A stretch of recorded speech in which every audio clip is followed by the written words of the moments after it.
तुमच्या पाठीमागे आदरणीय शरद पवार साहेब आहेत, तुम्ही शेतकऱ्यांच्या पाठीमागे पवारसाहेब आहेत, महिलांच्या पाठीमागे पवारसाहेब आहेत. म्हणून तुम्हाला सांगतो की शरद भाऊ वाघमारेंनी जो हा मोर्चा काढलाय, जी ताकद दिली आहे, ती ताकद तुम्ही कायम ठेवा आणि पक्षाच्या पाठीमागे खंबीरपणे उभे राहा. की आज तुम्ही या पावसामध्ये उभे राहिला. सगळ्यांनी छत्र्या बंद करा, सगळ्यांनी छत्र्या बंद करा, काही होत नाही, सगळ्यांनी छत्र्या बंद करा. और दिखा दो कि ये चरण भाऊ वाघमारे है,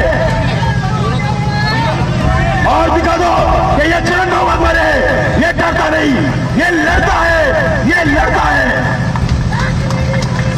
धन्यवाद. जय हिंद, जय महाराष्ट्र.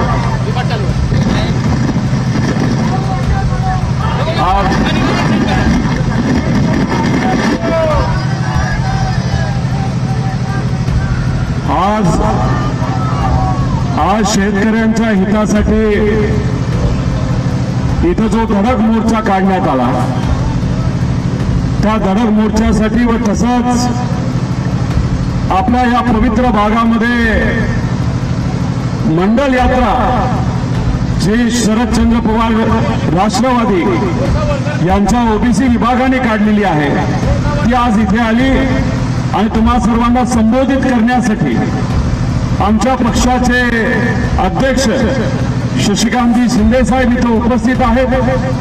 राजापूरकर ज्यांनी आत्ताच आपल्या सर्वांना मार्गदर्शन केलं, चरणभाऊ वाघमारे असतील, सुनीलभाऊ भुसारा असतील, गुड्डू बोपचे असतील, अतुल बांदले असतील, इतरही सर्व पदाधिकारी कार्यकर्ते या ठिकाणी उपस्थित आहेत.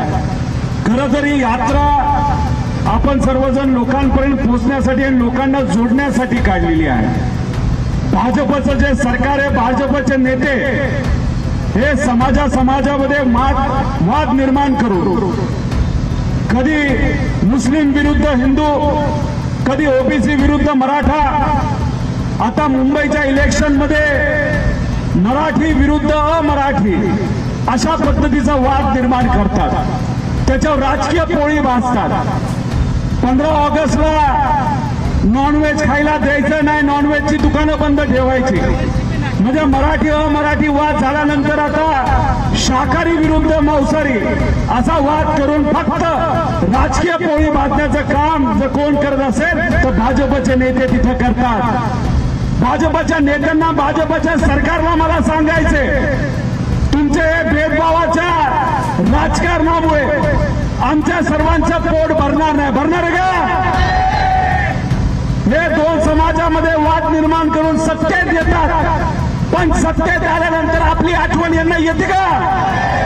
मला या जिल्ह्यामध्ये कुठलं पीक सगळ्यात मोठ्या प्रमाणात घेतलं जातं तुम्ही सांगा पण आपल्या धानाला जो बोनस द्यायला पाहिजे होता, ज्याचा शब्द दिला गेला होता, तो बोनस मिळाला का? सुरुवातीला सांगितलं होतं की आम्ही प्रायव्हेट नाहीतर शासकीय खरेदी केंद्रावर जिथे कुठं धान घेतलंय तिथं आम्ही बोनस देणार असं बोलले होते. आणि मग 9 महिने झाले तरी आम्हाला बोनस मिळालं नाही. मग त्यानंतर तुम्ही सर्वांनी आंदोलनं केली, शेतकरी रस्त्यावर आला आणि मग त्यानंतर कुठेतरी काही लोकांना बोनस द्यायला त्यांनी सुरुवात केली. पण बोनस देत असताना तिथं सुद्धा त्यांनी अट टाकली की शासकीय खरेदी केंद्रावर ज्या शेतकऱ्यांनी तिथं धान पाठवलं त्यांनाच आम्ही बोनस देऊ. मग अशा प्रकारे तुम्ही खोटं का बोललो आमच्याशी? हे सरकार गजनी सरकार आहे, गजनी पिक्चर बघितलाय का? कसं विसरून जातात सोयीच्या प्रमाणे, तसं हे सरकार जे तुम्हाला शब्द दिला होता धानाला तिथं बोनस देऊ विसरून गेले. कर्जमाफीचा शब्द दिला होता का नव्हता? भाषणामध्ये स्टाईलमध्ये देवेंद्र फडणवीस काय म्हणत होते? आम्ही 7 बरा काय करू? कोरा कोरा कोरा करू. मग आता तुम्ही झोपला का? कारण का तुम्ही एका बाजूला म्हणता की आम्ही तुम्हाला कर्जमाफी देऊ, पण सरकार आल्यापासून तुम्ही साधा शब्द सुद्धा काढत नाही. आणि काय म्हणतात? योग्य वेळेस आम्ही शेतकऱ्याला कर्जमाफी देऊ। अहो बंधूंनो आणि बहिणींनो, आज या आपल्या महाराष्ट्रामध्ये दिवसाला किती शेतकरी आत्महत्या करतायत?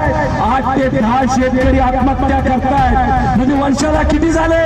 3,500 ते 4,000। जर 4 वर्ष म्हणजे पुढच्या इलेक्शन पर्यंत हे जर कर्जमाफी करायला थांबले तर किती शेतकरी तिथे आत्महत्या करतील? 14,000 पर्यंत शेतकरी आत्महत्या करतील। मग या 14,000 शेतकऱ्यांनी आत्महत्या केल्यानंतर त्या आत्महत्येला कोण जबाबदार असणार आहे? कोण जबाबदार असणार आहे? हे भाजपचं सरकार। आमच्या लाडक्या बहिणींना सांगितलं होतं आम्ही 1500 वरनं 2100 करू, हे सरकार विसरून गेलं। तिथं विमा योजना याच्यामध्ये बदल केले। आज जो अवकाळी पाऊस मे महिन्यामध्ये आपल्या सर्वांना आला, मला तुम्ही सांगा अवकाळी पावसामध्ये आपल्या सगळ्यांचं नुकसान झालं, सरकारकडनं मदत आली का? मागच्यांना विचारतो, आली का मदत? मग का बदल तुम्ही केले? का आमच्या शेतकऱ्याला तुम्हाला मदत करायची नाही? त्याच्याच बरोबर तुम्ही जे काय विम्यामध्ये निकष बदलले, जो अतिवृष्टी या भागामध्ये, या जिल्ह्यामध्ये, या तालुक्यामध्ये होते, पूर्वी याच्यासाठी आपल्याला मोबदला मिळत होता, पण या सरकारने विमा कंपनीशी हात मिळवणी करून निकष बदलले। आणि आता जो अवकाळी पाऊस नाही तर अतिवृष्टी असेल नाही तर गारपीट असेल जी या भागामध्ये मोठ्या प्रमाणात झाली, त्याच्यामध्ये आमच्या शेतकऱ्याचं आता जे नुकसान झाले त्याला तुम्हाला 1 रुपया सुद्धा मिळणार नाही, अशा पद्धतीचा कायदा या सरकारने दुर्दैवाने त्या ठिकाणी केलेला आहे। त्यामुळे हे सरकार आपल्या बाजूचं सरकार नाही। त्यांना असं वाटतं समाजामध्ये वाद निर्माण करून आपण लय भारी मताने तिथून निवडून आलेलो आहे आणि काय म्हणतात की आमचा DNA ओबीसीचा आहे। मला त्यांना हे सांगायचे, वर्षाला 4,000 शेतकरी आत्महत्या करतात, त्यात 30% जो ओबीसी असेल तर 1200 शेतकरी काय तिथं आत्महत्या करत नाहीत। आज जो आमचा धान उत्पादक शेतकरी आहे, ज्याच्यामुळे या जिल्ह्यामध्ये फक्त 2,000 कोटी रुपयाचं आमच्या शेतकऱ्याचं नुकसान झालंय, त्याच्यामध्ये बहुजन समाज नाही। अहो तुम्ही बहुजन समाजाच्या आमच्या या शेतकरी, कष्टकरी, युवा आणि विद्यार्थी महिलांचा जर विचार तिथं करत नसाल तर तुम्हाला सत्तेत राहण्याचा अधिकार नाही। त्यामुळे आज हा धडक मोर्चा आज जो आपण सर्वांनी काढलाय, हा मोर्चा काढत असताना आम्हाला आनंद होत नाही। त्याचं मुख्य कारण आमचा शेतकरी आज अडचणीत आहे, आम्हाला दुःख होतंय। आणि आज एवढ्या मोठ्या पावसामध्ये सुद्धा इथं एवढ्या मोठ्या संख्येने लोक का आली? काय सामान्य लोक आज अडचणीत आहे, स्वतःच्या हक्कासाठी आज आम्हाला लढावं लागतंय। मला माहित नाही कोण मुख्यमंत्री आणि मुख्यमंत्री कोणाला मुख्यमंत्री करायला निघाले, आम्हाला काय घेणं देणं नाही। आम्हाला काय घेणं देणं? आमचा शेतकरी जगला पाहिजे, आमच्या शेतकऱ्याचा पोरगा जगला पाहिजे, आमच्या शेतकऱ्याची मुलगी तिथं जगली पाहिजे। आता इथं 2 लोक आहेत, त्याचं नाव काय? ते भाईजी आणि दिवाणजी असं आहेत का नाही? काय केलं त्या लोकांनी? काय केलं पाठपुरा आपल्या सर्वांसाठी? आज जे तुम्ही सर्वजण अडचणीत आहेत त्यासाठी तुम्ही प्रधानमंत्री साहेबांना भेटला का? दिल्ली जाऊन वाटाघाटी करता, तुमच्या अडचणी तुम्ही सोडवता, पण आमच्या या भागातल्या शेतकऱ्याच्या अडचणी तुम्ही सोडवल्या का? भेटला का तिथं त्या प्रधानमंत्री साहेबांना? आमच्या या जिल्ह्याच्या शेतकऱ्याला अडचणीत तेवढा मात्र तुम्ही सोडा। अहो तुम्ही मुख्यमंत्र्याला भेटता, राजकीय वाटाघाटी करता, पण आमच्या या शेतकरी, कष्टकरी या जिल्ह्यासाठी तुम्ही कधी त्या ठिकाणी प्रयत्न केलात का? अहो आमच्या युवा सातत्याने काय बोलतात की अनेक वर्षांपूर्वी BHEL येणार होती, BHEL येणार होती का नव्हते? मग त्यासाठी तुम्ही पाठपुरावा केला का? त्याची जमीन तुम्ही घेऊन ठेवली, पण आमच्या युवांना तुम्ही हाताला काम दिलं नाही। त्याच्याच बरोबर आपण जर बघितलं तर त्या ठिकाणी हैदराबाद पॉवर कंपनीने पण जमीन घेतली, पण तिथे सुद्धा कंपनी आली नाही। म्हणजे कुठला फक्त गाजर दाखवलं जातं, कुठेही त्या ठिकाणी आम्हाला न्याय दिला जात नाही। मी तुम्हाला सर्वांना विचारतो, आज धडक मोर्चा आहे, पण आपल्या सर्वांच्या मागण्यांनी मान्य केला नाही तर पुढच्या वेळेस चाबूक मोर्चा काढायचा, चाबूक मोर्चा। आणि कृपा करून शेतकऱ्याला मी सांगतो, अजिबात आत्महत्याच्या नादी लागायचं नाही। आपल्या हक्कासाठी आपण रस्त्यावर येऊ आणि या शेतकऱ्याला, या सरकारला आपण गुडघ्यावर आणू आणि शेतकऱ्याचं म्हणणं त्या ठिकाणी ऐकून दाखवू। तुम्हाला माहिती आहे आदरणीय पवार साहेबांनी 70,000 कोटीची कर्जमाफी केली होती। महाविकास आघाडी सरकारच्या काळामध्ये जो अनेक अडचणी होता, आपल्याकडे पैसा नव्हता, त्यावेळेस आपण काय केलं? शेतकऱ्याची कर्जमाफी केली। अहो शेतकऱ्याला मदत करण्यासाठी काय लागतं? वाघाचं जिगर लागतं। आपलं वाघाचं ठिकाण आहे. ते आदरणीय पवार साहेब आणि या सर्व महाविकास आघाडीच्या नेत्यांकडे त्या ठिकाणी आहे. पण या सरकारमध्ये कुणी वाघ बसला नाही. विदर्भ भागामध्ये वाघ असतात असं म्हणतात, पण अहो हे सरकार लबाड लांडग्याचं सरकार आहे आणि त्यांना तुम्हाला मदत करण्याची कुठे त्या ठिकाणी ठिकाण नाही. त्यामुळे एकत्र येऊया आणि आपल्या हक्कासाठी त्या ठिकाणी लढूया, एवढ्या त्या ठिकाणी आपल्या सर्वांना सांगतो. आणि आदरणीय शशिकांतजी शिंदे साहेबांना विनंती करतो की तुमच्या सर्वांचा बुलंद आवाज म्हणून या सभेसाठी त्या ठिकाणी आपल्या सर्वांना ते संबोधित करते. चरण भाऊंचं मी अभिनंदन करतो की एवढ्या चांगल्या तत्त्वाने तुम्ही असा मोर्चा काढला. पण पुढच्या वेळेस जेव्हा तुम्ही चाबूक मोर्चा काढा तेव्हा याच्यापेक्षा 6 पटीने जास्त हा मोर्चा तिथे झाला पाहिजे. आणि काळजी करू नका, पाऊस हा शेतकऱ्याची चांगला आहे आणि आता पवार साहेबांना सुद्धा पावसाचा आशीर्वाद त्या ठिकाणी मिळतो. तर या पावसाचा आशीर्वाद आपल्याला मिळाल्याशिवाय राहणार नाही.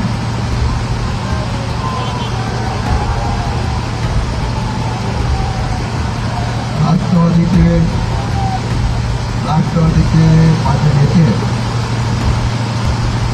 चरणजी वाघमारे यांच्या नेतृत्वाखाली आणि महाराष्ट्रामध्ये ओबीसीचा आवाज उठवण्यासाठी राजा राजपूरकर यांच्या नेतृत्वाखाली निघालेल्या या मोर्चाला संबोधित करण्यासाठी उपस्थित असलेले माझे सहकारी रोहितजी पवार, त्याचबरोबर चरणजी वाघमारे, राजा राजपूरकर, राष्ट्रवादी काँग्रेस पक्षाचे सर्व पदाधिकारी आणि याही पावसात प्रामाणिकपणाने शेतकऱ्यांच्या लढ्यासाठी पावसाची तवा न बाळगता लढणारे माझे कार्यकर्ते, शेतकरी बंधू भगिनींनो, खरं म्हटलं तर चरण वाघमारेंनी हा मोर्चा ठेवला होता. भंडारा गोंदियामधला पहिला मोर्चा शेतकऱ्यांसाठी कोणी काढला असेल तो चरण वाघमारेंनी काढला, याचा मी मनापासून अभिनंदन करतो.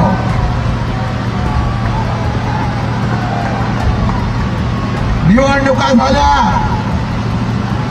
की माणसं लोक विसरतात, पण त्याच्या पिंडामध्ये लोकांसाठी आणि शेतकऱ्यांसाठी तळमळ आहे. तो माझा नेता आणि कार्यकर्ता अनेक दिवसापासून तळमळत होता.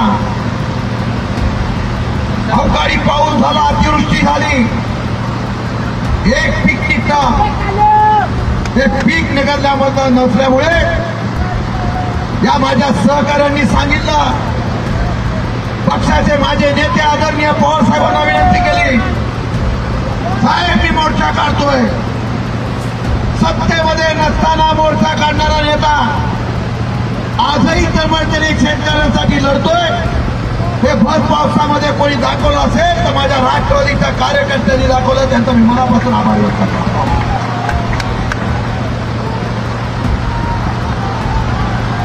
पाऊस सुद्धा आपली परीक्षा घेतोय, मधीच येतोय आणि मधीच जातोय. आता सरकार पण असंच करायचंय, मधीच आणायचं आणि मधीच घालवायचं.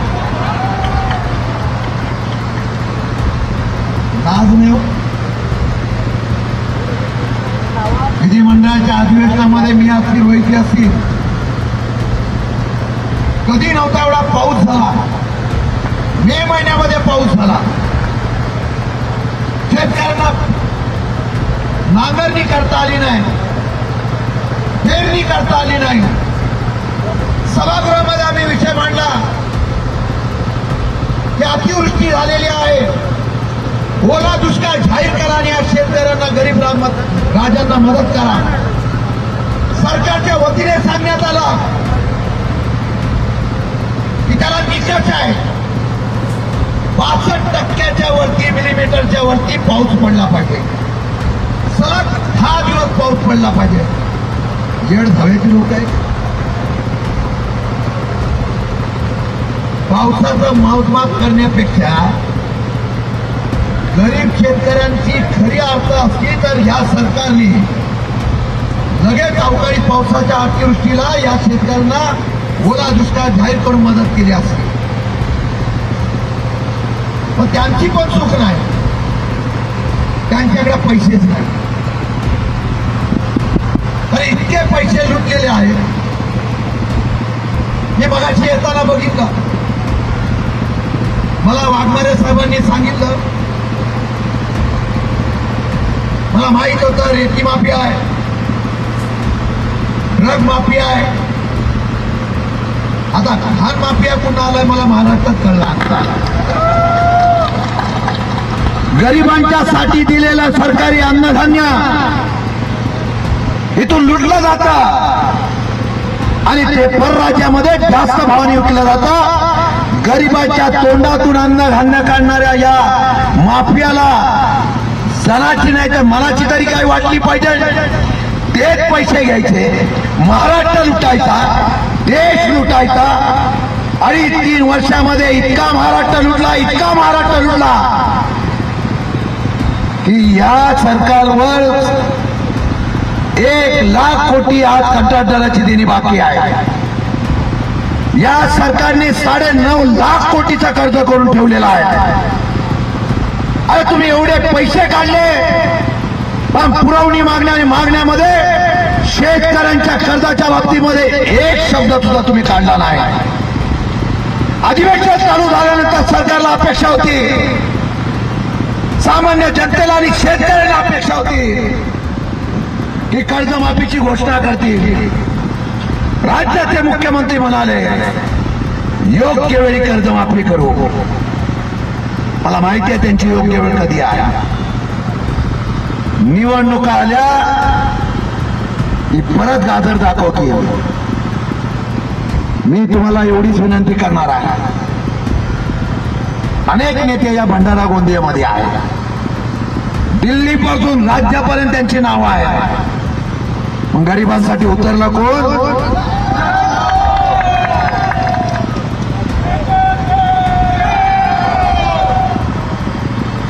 आम्ही निघालो, पहिल्या गाडीवर आम्ही चढलो. आमच्यासारखी बैल सुद्धा दोषात होती. आम्ही या गाडीतून पुढे येत असताना तुम्ही सगळेजण होता. पाऊस हा निसर्गाचा आशीर्वाद आहे. आमची मागणी काय हो? आमची मागणी या शेतकऱ्यांना कर्जमाफी देण्याची आहे. एकच नेता होऊन गेला, ज्यांनी कृषी मंत्री असताना महाराष्ट्राच्या नव्हे तर देशाच्या असलेल्या सर्व शेतकऱ्यांचा 7-12 कोरा करून दिला, तो शरद पवार साहेब होते. त्यानंतर आजपर्यंत या शेतकऱ्यांसाठी कोणी काही बघितलेलं नाही. नवीन नियम आता प्रीपेड मीटर आलेला आहे. पैसे भरले नाही की मीटर जाऊ. अरे शेतकऱ्यांकडे पीक चाललं नाही तर पैसे कुठून भरणार? आणि मग नवीन नियम आणला, सोलार ऊर्जेवर फुकट वीज माफीची घोषणा केली आणि सोलार ऊर्जेवर फुकट वीज. ते सोलार ऊर्जा सुद्धा या ठिकाणी चालत नाही. गाण्याला भाव नाही, हमी भाव नाही, अनेक प्रश्न आहेत. आमचा हा मोर्चा इथं आलेला आहे. हा मोर्चा इशारा देऊ इच्छितो या सरकारला. शेतकऱ्यांच्या जीवावर तुम्ही मतावर या ठिकाणी निवडून आलेला आहात. तुम्ही हल्ली शहराकडे बघताय, कधी मेट्रोला पैसे देताय, बुलेट ट्रेनला पैसे देताय, सगळ्यांना पैसे देताय. पण माझ्या सरकारमधल्या असलेल्या गरीब शेतकऱ्यांना न्याय देण्याची भूमिका तुम्ही घेत नाही. आमचा इशारा एवढाच आहे, परीक्षा जसा पाऊस बघतोय तशी परीक्षा आता या सरकारला बघायला आपण लावायची नाही. एकच इतिहास करायचा आहे. चरण भाऊ, मी आणि रोहित पवार, आदरणीय पवार साहेबांनी आमच्यावर जबाबदारी दिलेली आहे. आम्ही लढणारे कार्यकर्ते आहेत, रडणारे नाही. राष्ट्रवादी काँग्रेस पक्ष शरद पवारचा काय, या मोर्चाची तुमची सुरुवात आहे. सप्टेंबर पर्यंत महाराष्ट्रातला शेतकरी एकत्र करून या सरकारला ताकद शेतकऱ्याची आहे ती दाखवण्याचा प्रयत्न आम्ही करणार आहोत. त्यामुळे आजच्या तुमच्या मोर्चाच्या माध्यमातून मी एवढंच सांगू इच्छितो, पाऊस जसा परीक्षा बघतोय, किती पण पाऊस पडून दे, हा बळीराजाला सुखावणारा आणि आशीर्वाद देणारा पाऊस आहे. आणि ज्या ज्या वेळेला पाऊस पडला त्यावेळेला सरकारचा टांगा पलटी झालेला आहे. आणि मी सांगतो, सरकार आता ईव्हीएम घोटाळ्यामध्ये अडकलेला आहे, मतचोरीमध्ये अडकलेला आहे. लोकशाहीने निवडून येत नाही, ते चोरी करून निवडून येतात.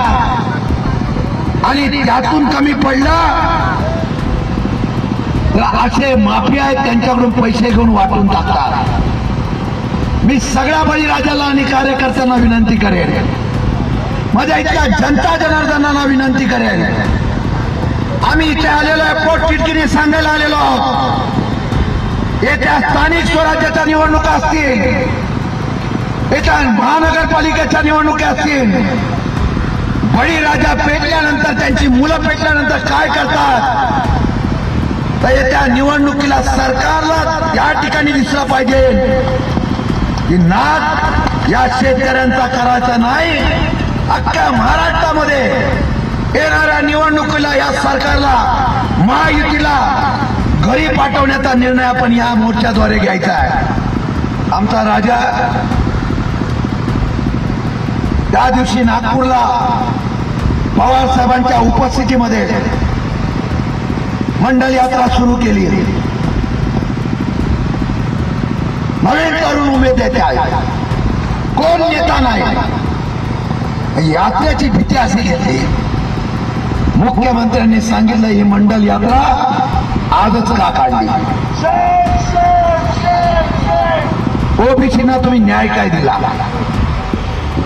अरे आमच्या एका साध्या कार्यकर्त्यांनी मंडल यात्रा काढली तर तुम्ही दखल घेऊन स्टेटमेंट देताय. हाच आमचा विजय आहे. मंडल यात्रा काढली, पण या महाराष्ट्रामध्ये पहिला मंडल आयोग कोणी लागू केला असेल तो आदरणीय शरदचंद्रजी पवार साहेबांनी केलेला आहे. ओबीसीला न्याय देण्याच्या बाबतीमधली भूमिका कोणी घेतली असेल तर आदरणीय पवार साहेबांनी घेतली. अनेक निर्णय झाले. हल्ली राजकारणामध्ये समाजामध्ये वाद निर्माण करण्याची प्रवृत्ती या राज्यकर्त्यामध्ये वाढलेली आहे. शेतकऱ्यांच्या प्रश्नाला महत्व नाही, पण कबुतरांच्या बाबतीमध्ये महत्व दिलं जात आहे. कबुतरांना दाणे घालण्यावर राजकारण केलं जात आहे, पण त्या कबुतरांना जे दाणे मिळतात त्या बळीराजाकडे पाहायला या सरकारला वेळ नाही. माझी विनंती आहे, या 2 यात्रा निघालेल्या आहेत, या 2 यात्रेची ताकद मग ती ओबीसीची असेल, 18 पगड जातीची असेल, शेतकऱ्यांची असेल, या 2 ताकदीच्या जोरावर महाराष्ट्रामध्ये परत शरद पवारांच्या विचाराचा सरकार आणण्याचा विडा आजपासून आपण करूया. आणि मी खात्री देतो, महाराष्ट्राची जनता आहे, छत्रपती शिवाजी महाराज, शाहू फुले आंबेडकरांचा विचार घेऊन चालणारी जनता आहे. धर्मवादावर हा महाराष्ट्र कोणाला वाढून देत नाही. धर्मवाद करून सामान्य जनतेच्या मुलांना भडकून कोणी देत नाही. शेतकऱ्यांनी मनात घेतलं तर सरकार उलट टाकू शकतो. आमची लढाई आणि मागण्या एवढ्याच आहे, आमचा साथ बरा कोरा करा.